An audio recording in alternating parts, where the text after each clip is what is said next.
Transaction ನೋಡಿ tax pay ಮಾಡಬೇಕು. Advanced tax ಅಂತ ಪೇ ಮಾಡಬೇಕು. ಕೆಳಗಡೆ ಕೊಟ್ಟಿರೋ ಲಿಂಕ್ನ ಕ್ಲಿಕ್ ಮಾಡಿ ಅಕೌಂಟ್ನ ಕ್ರಿಯೇಟ್ ಮಾಡ್ಕೊಳ್ಳಿ. ಸ್ಕೆಡ್ಯೂಲ್ ವಿಡಿಎ ಮತ್ತೆ detailed order book and lastly balance. Your loss is yours. In case ಏನಾದರೂ ಅದರಲ್ಲಿ ನಿಮ್ಗೆ ಇಷ್ಟೊಂದು ಪ್ರಾಫಿಟ್ ಇದೆಯಾ ಅಂತ ಅನಿಸ್ಬೋದು, ಬಟ್ ರಿಯಲಿ ಲೈಕ್ ನಿಮಗೆ ಒಂದು ರೀತಿ ಶಾಕ್ ಆದ್ರೂ ನಾನು ಲಾಸ್ಟ್ ಫೈನಾನ್ಸಿಯಲಿ ಟೋಟಲ್ ಪ್ರಾಫಿಟ್ ಅಂತ ಹೇಳಿದ್ರೆ. ಹಲೋ ಗೈಸ್, ಹೇಗಿದ್ದೀರಾ? ನಾನಂತೂ ಸಖತ್ತಾಗಿದ್ದೀನಿ ಅಂತ ಹೇಳೋ ಪರಿಸ್ಥಿತಿಲಿಲ್ಲ, ಯಾಕಂತ ನಿಮ್ಗೆ ಆಲ್ರೆಡಿ ತಮ್ಮನೇಲಲ್ಲಿ ಗೊತ್ತಾಗಿರುತ್ತೆ. Yes guys, so last financial ಇಯರಲ್ಲಿ ನಾನು ಓವರ್ ಆಲ್ ಟ್ರಾನ್ಸಾಕ್ಷನ್ ನೋಡಿ ನಾನು ಹ್ಯೂಜ್ ಟ್ಯಾಕ್ಸ್ ಪೇ ಮಾಡಬೇಕಾಗಿ ಬಂದಿದೆ. ಓಕೆ, ಸೊ ನಾನು ಯಾವ ಥರ ಟ್ರೇಡ್ ಮಾಡಿದೆ, ಎಷ್ಟು ಅರ್ನ್ ಮಾಡಿದೆ, ಮತ್ತು ಅದರಲ್ಲಿ ಎಷ್ಟು ಲಾಸಲ್ಲಿ ಸೆಲ್ ಮಾಡಿದೆ, ಹಾಗೆ ಓವರ್ ಆಲ್ ನನ್ನ ಪ್ರಾಫಿಟ್ ಎಷ್ಟು ಬಂತು, ಮತ್ತು ಇವಾಗ ನಾನು ಟೋಟಲ್ ಎಷ್ಟು ಟ್ಯಾಕ್ಸ್ನ ನಾನು ಗೌರ್ಮೆಂಟಿಗೆ ಪೇ ಮಾಡಬೇಕು, ಅದೇ ರೀತಿ ಟ್ಯಾಕ್ಸ್ ಜೊತೆಗೆ ಮತ್ತು ನೀವು ಟ್ಯಾಕ್ಸ್ನ ಯಾವ್ಯಾವ ಸಿಚುವೇಷನಲ್ಲಿ ಕ್ವಾರ್ಟರ್ಲಿ ಅಡ್ವಾನ್ಸ್ಡ್ ಟ್ಯಾಕ್ಸ್ ಅಂತ ಪೇ ಮಾಡಬೇಕು. ಸೊ ಈ ಡೀಟೇಲೆಲ್ಲ ಈ ವಿಡಿಯೋದಲ್ಲಿ ನಾವು ನೋಡ್ಕೊತಾ ಹೋಗೋಣ. Okay, without wasting our time.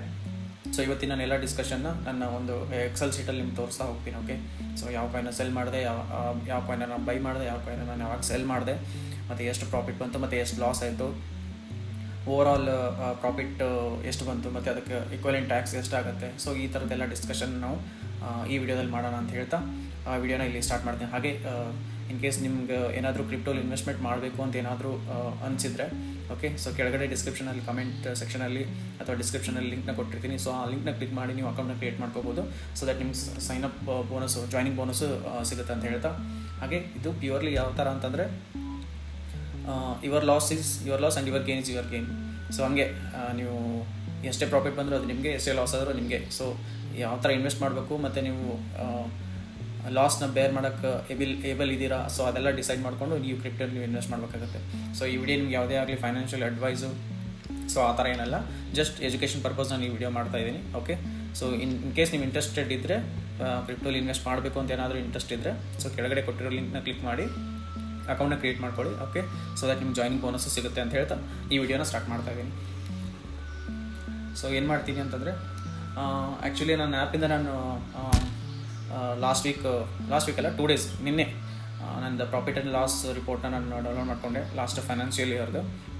Because of some personal work ನಂದು ಲಾಸ್ಟ್ ಫೈನಾನ್ಷಿಯಲ್ ಇಯರ್ ಟ್ಯಾಕ್ಸ್ನ ಅಸೆಸ್ ಮಾಡೋಕ್ಕಾಗಿರಲಿಲ್ಲ. ಸೊ ಅದಕ್ಕೋಸ್ಕರ ನಿನ್ನೆ ಸ್ವಲ್ಪ ಟೈಮ್ ಇತ್ತು ಅಂತೇಳಿ ಜಸ್ಟ್ ಟ್ಯಾಕ್ಸ್ನ ನೋಡ್ತಾ ಇದ್ದೆ. ಓಕೆ, ಟ್ಯಾಕ್ಸ್ ಅಸೆಸ್ ಮಾಡೋಕ್ಕೆ ಟ್ರೈ ಮಾಡ್ತಾಯಿದ್ದೆ. ಸೊ ಆ ಟೈಮಲ್ಲಿ ನಾನು ಈ ರಿಪೋರ್ಟ್ ಡೌನ್ಲೋಡ್ ಮಾಡ್ಕೊಂಡೆ. ಸೊ ನಾನು ಈ ಎಕ್ಸೆಲ್ ಶೀಟ್ನ ಓಪನ್ ಮಾಡ್ತಾಯಿದ್ದೀನಿ. ಓಕೆ, ಸೊ ಎಕ್ಸೆಲ್ ಶೀಟ್ ಇದು ಎಲ್ಲಿಂದ ನಾನು ಡೌನ್ಲೋಡ್ ಮಾಡ್ಕೊಂಡಿರೋದು ಅಂತಂದರೆ, ನಾನೇನು ಇವಾಗ ಆ್ಯಪ್ ಲಿಂಕ್ ಕೊಟ್ಟಿದ್ದೀನಲ್ಲ ನಿಮಗೆ ಡಿಸ್ಕ್ರಿಪ್ಷನಲ್ಲಿ. ಸೊ ನಿಮ್ಮದು ಎಲ್ಲ ರಿಪೋರ್ಟು ಆ ಆ್ಯಪಲ್ಲೇ ನಿಮ್ಮ ಪ್ರೊಫೈಲ್ ಸೆಕ್ಷನಲ್ಲಿ ಸಿಗುತ್ತೆ. ಓಕೆ, TDS ರಿಪೋರ್ಟ್ ಆಗಿರ್ಬೋದು, ಮತ್ತು ಇದು ಪ್ರಾಫಿಟ್ ಆ್ಯಂಡ್ ಲಾಸ್ ರಿಪೋರ್ಟ್ ಆಗಿರ್ಬೋದು. ಸೊ ನಿಮ್ಮ ಬೇಸಿಕಲಿ ಏನು ರಿಪೋರ್ಟ್ಸ್ ಬೇಕಲ್ಲ, ಸೊ ನಿಮ್ಗೆ ಆ ಸೆಕ್ಷನಲ್ಲಿ ಸಿಗುತ್ತೆ. ಸೊ ನಾನು ಅಲ್ಲಿಂದ ಈ ಆ್ಯಪ್ನ ಈ ಎಕ್ಸೆಲ್ ಶೀಟ್ನ ನಾನು ಡೌನ್ಲೋಡ್ ಮಾಡ್ಕೊಂಡಿರೋದು.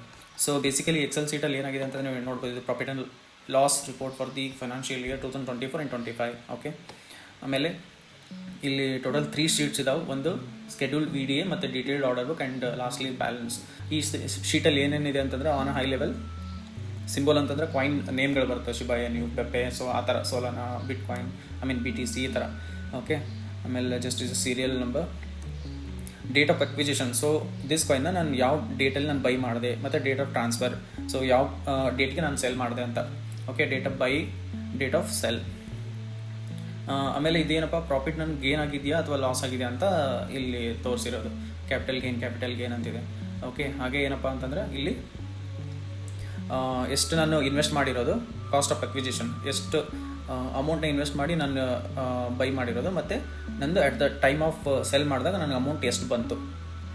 ಸೊ ಅದು ಕನ್ಸಿಡರೇಷನ್ ರಿಸೀವ್ಡ್ ಅಂತಿರೋದು. ಸೊ ಇಲ್ಲಿ ನೋಡಿದಾಗ ನೀವು ಲಾಸ್ಟ್ ಕಾಲಮ್ ಇದೆಯಲ್ಲ, total income gain from the transaction.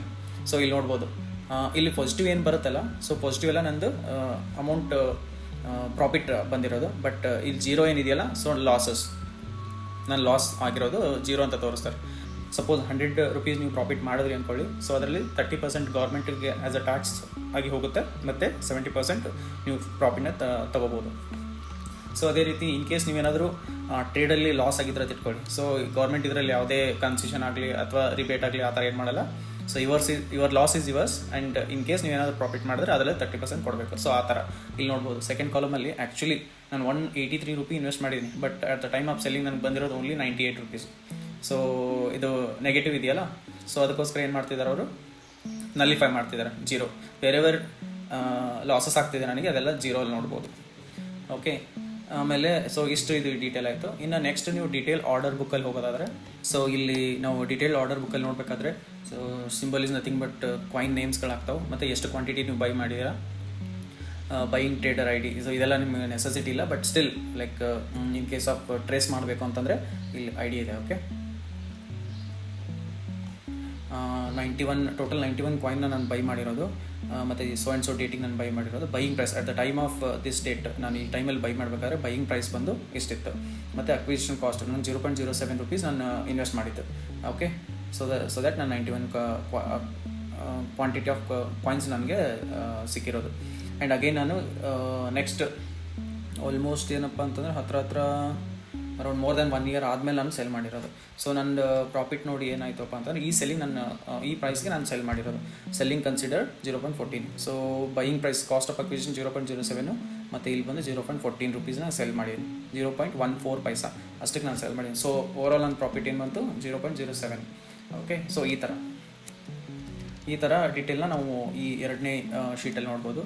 So balance ಯಾವ ಥರ ಇರುತ್ತೆ ಅಂತಂದರೆ, ಸೊ ಲೆಫ್ಟ್ ಓವರ್ ನೀವು ಬೈ ಮಾಡಾದ್ಮೇಲೆ ಮತ್ತು ಸರ್ಟನ್ ಕ್ವಾಂಟಿಟಿನ ಸೆಲ್ ಮಾಡಿರ್ತೀರ, ರಿಮೈನಿಂಗ್ ಲೈಕ್ ಪಾರ್ಷಿಯಲ್ ಕ್ವಾಂಟಿಟಿನ ಸೆಲ್ ಮಾಡಿರ್ತೀರ, ರಿಮೈನಿಂಗ್ ಆ್ಯಸ್ ಈಸ್ ಹಾಗೆ ಉಳಿದಿರುತ್ತಲ್ಲ, ಸೊ ಅದನ್ನು ನೀವು ಈ ಬ್ಯಾಲೆನ್ಸಲ್ಲಿ ನೋಡ್ಬೋದು.